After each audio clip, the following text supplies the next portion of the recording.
Ashamaa harka fuuni daawwattootiif dhaggeeffattoonni Finfinnee Maltiimiidiyaa. Nagaan keenya kabajaa bakka irraa nu hordoftan maratti sana qaqqabu jenna. Akkam jirtu? Finfinnee Maltiimiidiyaan sagantaa isaa kanaatiin seenaa qabsaa'aa gameessa Oromoo tokkoo akka itti aanutti isiniif qopheesseeti jira. Haga xumuraatti nu waliin turaan afeerraa keenya. Seenaaf imala qabsoo obbo Leencoo Lataa dhalootaa haga ammaatti. Obbo Leencoo Lataa akka lakkoobsa warra Awurooppaatti bara 1943 abbaa isaanii luba Lataa Waaqayyoo fi haadha isaanii aadde Hambisee Gorbaa irraa Oromiyaa lixaa magaalaa Dambidolloo mooraa Misiyoonii Ameerikaatti dhalatan. Obbo Leencoon maatii isaaniitiif ijoollee sadaffaa yoo ta'an maqaan dhaloota isaanii Yohaannis ture. Barumsa isaanii kutaa tokkoffaa hanga kutaa 8ffaatti mana barumsaa sadarkaa tokkoffaa fi giddugaleessaa Misiyoonii Ameerikaa Beetel Dambidollootti baratan. Booda gara Adaamaatti maluun barumsa isaanii sadarkaa lammaffaa jechuunis kutaa 9ffaatii hanga kutaa 12ffaatti mana barumsaa Misiyoonii Meenoneete baadiyyaa Adaamaatti baratan.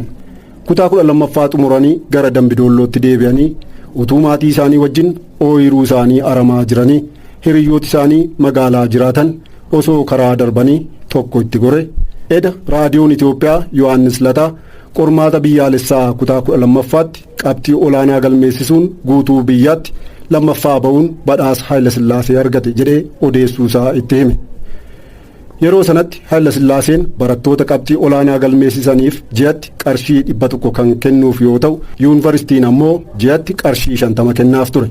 Maarreen egaa obbo Leencoo Lataa haala kanaan ji'atti qarshii 150 argachaa yuunivarsiitii Finfinneetti waggaa tokko erga baratanii booda bara 1966tti iskoolaarshiippii argatanii USA deemuun yuunivarsiitii Roochester Niiwuorkiitti waggoota 4 barachuun bara 1970 keemikaal injiinaringiin eebbifaman. Eega eebbifamanii booda Itoophiyaatti deebi'uun warshaa sukkaaraa Mataaraatti waggaa tokko injiinara ta'uun hojjetan. Bara 1971 gara Finfinneetti ce'uun eejensii istaandaardii Itoophiyaa yookaan kan afaan Ingiliffaatiin Institute of Ethiopian Standard jedhamutti miindeeffamuun hanga bara 1974tti hojjetan. Yeroo xiqqoo booda obbo Baaroo Tumsaas Instituutichatti miindeeffaman. Obbo Leencoo fi obbo Baaroon kan wal argan yoggaa obbo Leencoon warshaa sukkaaraa Mataaraa keessa hojjetan akka ture akkasumas Baaroo Tumsaa eejensii istaandaardii Itoophiyaatti akka miindeeffamaniif kan odeeffannoo kenneef obbo Leencoo ta'uu maddeen seenaa isaanii in ibsu. Kanaan booda obbo Leencoo fi obbo Baaroon waliin ta'uun qabsoo bilisummaa Oromoo ijaaruu fi siyaasa ABO wixineessuu jalqaban. Sagantaa siyaasa Oromoo jalqabaa kan bu'uureessan obbo Leencoo Lataa, obbo Baaroo Tumsaa fi Dr. Diimaa Nagaooti. Obbo Leencoon eejensii istaandaardii Itoophiyaa keessa yeroo hojjechaa turan kitaabota adda addaa dubbisuuf mana kitaabaa yuunivarsiitii Finfinnee deemu ture. Haalli kunis obbo Leencoon haadha warraa isaanii Dr. Kuwee yookaan Maartaa Kumsaa wajjin akka wal baraniif carraa ta'e. Wal baraniis bara 1975tti gaa'ela dhaabbatan. Dr. Kuween yeroo yuunivarsiitichatti barachaa turan warraaqsa barattoota Oromoo keessatti hirmaachaa turan.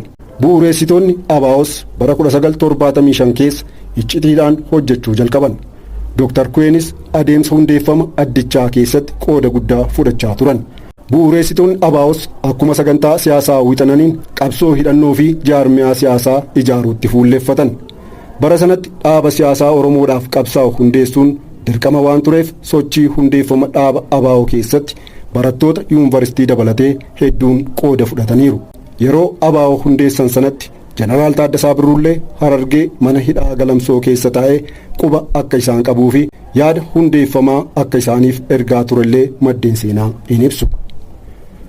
Warraaqsa akka lakkoobsa Awurooppaatti bara 1974 waan hedduu akka jijjiiree ture himamu kan wixineeffame obbo Leencoo Lataatiin akka ture yaadachuun barbaachisaa akka ta'e maddeen odeeffanne in ifoomsu. Agarsiisni aadaa Oromoo guddaan bara 1976 akka lakkoobsa warra Awurooppaatti jechuudha geggeeffame adda durummaan obbo Leencoo Lataatiin qophaa'e. Kunis seenaa Oromoo keessatti bakka guddaa akka qabutu himama. Obbo Leencoon raadiyoo irratti waa'ee qophii agarsiisa aadaa Oromoo qophaa'e ilaalchisuun kan dubbatan yoo ta'u qophiin sunis jaarraa hedduu booda guutuun Oromoo kan irratti walga'es ture. Obbo Leencoo fi Dr. Kuween bara 1975 gaa'ela dhaabbatanii godoo tokko keessa jiraachuu eegalanis bultii dhaabbatanii waggoota 3 qofa wajjin jiraatan. Obbo Leencoon ebila bara 1978 dhaamsi hatattamaa isaan qaqqabnaan qophii tokko malee ilmaan isaanii waggaa 3 gadi huriyyaa fi roobalee akkasumas haadha warraa isaanii mucaa isaanii sadaffaa goolii da'uuf guyyoota lakkaan dhiisanii waraana bilisummaa Oromootti makaman.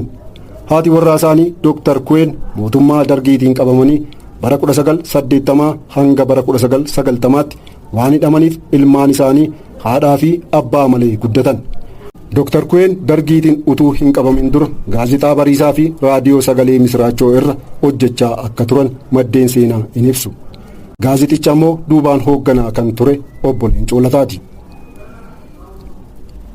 Ga'ee obbo Leencoon heera mootummaa bara 1991 ragga'e keessatti qaban yoggaa ilaallu ammoo obbo Leencoo Lataa sirna federaalaa fi heera mootummaa Itoophiyaa yeroo ammaa kana hojiirra jiru bu'uureessuu keessatti ga'ee guddaa akka qaban hayyoonnii fi jaallawwan qabsoo gameeyyiin dhugaa ba'u.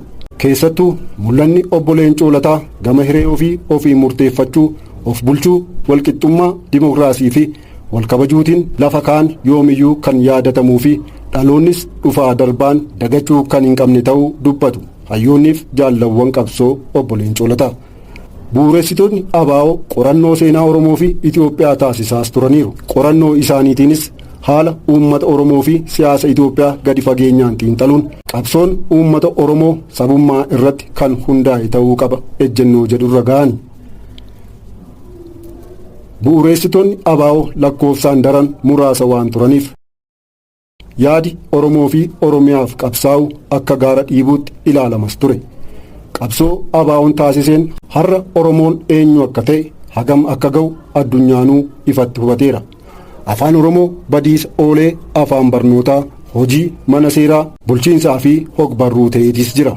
Shasharafamullee daangaan Oromiyaa sararamee akka beekamu hojiirra oolchuudhaaf hanqinoonni kan jiran ta'ullee afaan Oromoo afaan hojii mootummaa federaalaa akka ta'uufis ragga'eeti jira.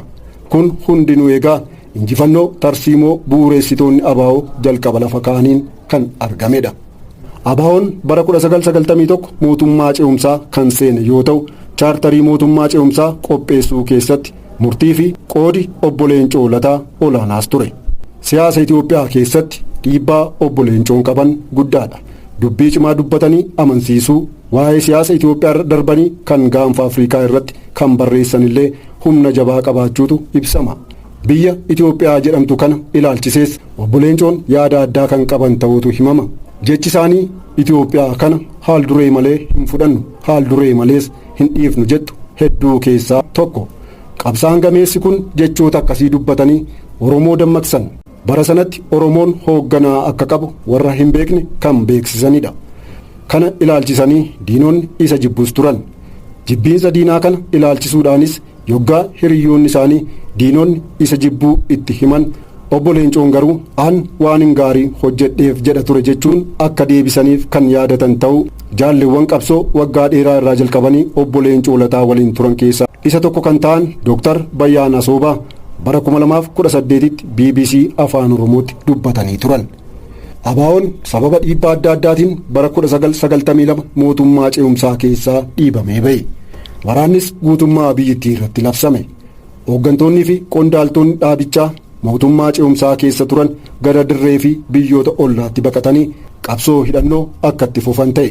Yeroo sanatti hooggantoota ABO muraasaaf paaspoortii fi viizaa rukutanii kennuufiin biyya akka ba'an ta'e.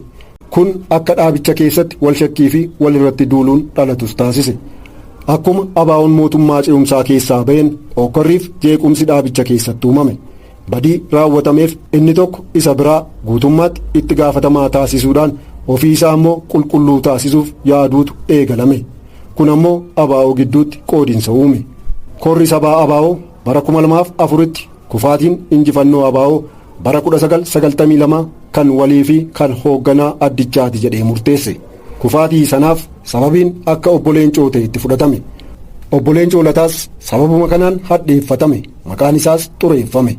ABO jilli obbo Ibsaa Guutamaatiin hoogganamu bara 1993 mootummaa ce'umsaa haaraa tolchuuf akkuma Finfinnee seeneen buufata xiyyaaraa Boolee Intarnaashinaalitti humna tika adda bilisummaa uummata Tigraayitiin qabamee hidhame.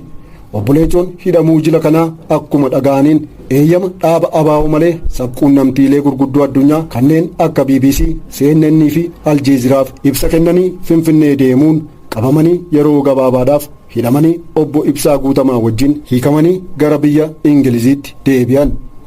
Obbo Leencoon mana hidhaatii obbo Ibsaa hiiksisanii walabaan ba'uun obbo Mallas Zeenaawii waliin hariiroo qabu jedhame. Kun ammoo walshakkiin duraan dhaaba ABO keessatti uumamee ture daran akka jabaatu taasise. ABO'n adeemsaa fi ejjennoo obbo Leencoo waan shakkeef miseensa hooggansaa keessaa isaan baase. Obbo Leencoo Lataa bara 1994 koree raawwachiiftummaa hojii ABO keessaa baafaman. Bara 2012tti ammoo miseensummaa ABO keessaa baafaman. Obbo Leencoon garuu maqaa balleessii kana ofirraa ittisuun dhaaba bu'uureessanii keessatti guddatan irratti duuluu waan fakkaatuuf callisuu filatan. Obbo Leencoo Lataa haala ture sanaan utuu duubatti hin deebiin qabsoo bilisummaa Oromoo geggeessuu itti fufan. Haala kanaan obbo Leencoo Lataa bara 2013tti jaarmiyaa siyaasaa Adda Dimokiraatawaa Oromoo hundeessan. Obbo Leencoo Lataa waggoota dheeraadhaaf nama jireenya namoota hedduutiif keessattuu qabsaa'ota Oromoo fi sabaaf sablammoota biyyattiitiif fakkeenyummaa guddaa ta'an ta'uun illee in himama. Guci qabsoo obbo Leencoon bara dheeraa dura qabsiise baay'eetti qabatee jijjiirama akka fide hubachuuf daran rakkisaa miti. Ibiddi bara sana Leencoo fi jaallawwan qabsoo isaatiin qabsiifame qabsaa'ota sabaa hedduu horateera. Haalli sagantaa siyaasaa yeroo ABO'n hundaa'ee turee fi kan ammaa adda addummaas qaba. Jalqaba yeroo ABO'n hundaa'etti mootummaan Itoophiyaa sabni Oromoo jedhamu tasuma hin jiru. Kan jiru uummata tokkicha Amaara. Afaan jirus namni hundi dubbachuu kan qabu afaan Amaaraati jedha ture. Yeroo ABO'n bu'uureeffame gaaffiin akka addunyaatti jiru kolonii jalaa bahus ture. Kanaaf sagantaa siyaasaa ABO'n yeroo sana qabatee ka'e sirriis ture. Obbo Leencoo Lataa waggoottan 20 darbaniif ABO keessatti ilaalcha haaraa haa qabaannu.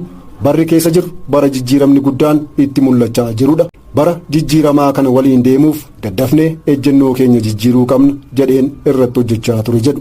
Sagantaan siyaasaa Adda Dimokiraatawaa Oromoo qabsoo karaa nagaadhaan jechuunis hidhannoo malee gaggeessuu mirga hiree murteeffannaa Oromoo akka siyaasa jaarraa 21ffaatti fooyyessuu mirga sabootaa wal faana kabajuu Itoophiyaa dimokiraatessuu bira darbee gaanfa Afriikaatti tarsiimoo siyaasaa guddaa qaba. Jilli Adda Dimokiraatawaa Oromoo obbo Leencoo Lataatiin durfamu waxabajjii 23 bara 2018 Finfinnee galuun yeroo garaagaraa mootummaa Itoophiyaa fi naannoo Oromiyaa waliin marii taasisaa tureera. Taasisaas jira.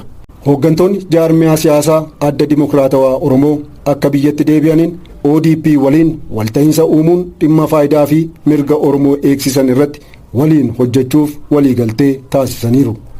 Obbo Leencoon umurii isaanii keessatti waa'ee ofii fi maatii isaaniif dursa utuu hin kennin mirgoota saba Oromoo fi nama hundaa kabachiisuuf qabsaa'aa jiranidha. Obbo Leencoo Lataa hayyuu Oromoo kan addunyaan beeku yoo ta'an nama walqixxummaa namaa fi haqatti amanan dandeettii gadi fageessanii yaaduu fi fagootti waa arguu qabanidha. Guci qabsoo isaan bara sana qabsiisan Lammaa dhalchee, Abiyyiin dhalchee, Jawaariin dhalchee, Marroo dhalchee dhaloota qubee waanjoo gabrummaa cabsu 1000 horateera. Obbo Leencoon ammaan booda filmaata kamiifuu dhiyaachuu kan hin barbaanne ta'uu fi warra wal dhaban araarsuu fi namoota gorsuu irratti kan hojjetan ta'uu dubbatu. Walumaa galatti daandiin imala qabsaa'aa gameessa ganna 80 ta'an kanaa ammallee hin goolabamne. Kaayyoof galmi qabsoo obbo Leencoo Lataa hoogganaaf hooggantoota Oromoos gurmeessee kan Itoophiyaas gurmeessu Itoophiyaan hanga argattuutti. Kun mul'ata obbo Leencoo Lataa ta'uu ibsu maddeen nuti waabeeffanne. Egaan daawwattootaaf dhaggeeffattoota Finfinnee Maltimiidiyaa seenaaf imala qabsoo obbo Leencoo Lataa akkasitiin qopheessee kan isin biraan ga'e ana Daanee Tasfaayiiti. Waan hordoftaniif guddaa galatoomaa. Chaanaalii yuutuubii Finfinnee Maltimiidiyaa laayik, sheer, sabskiraayib godhaa. Finfinnee Maltimiidiyaa madda seenaaf odeeffannooti.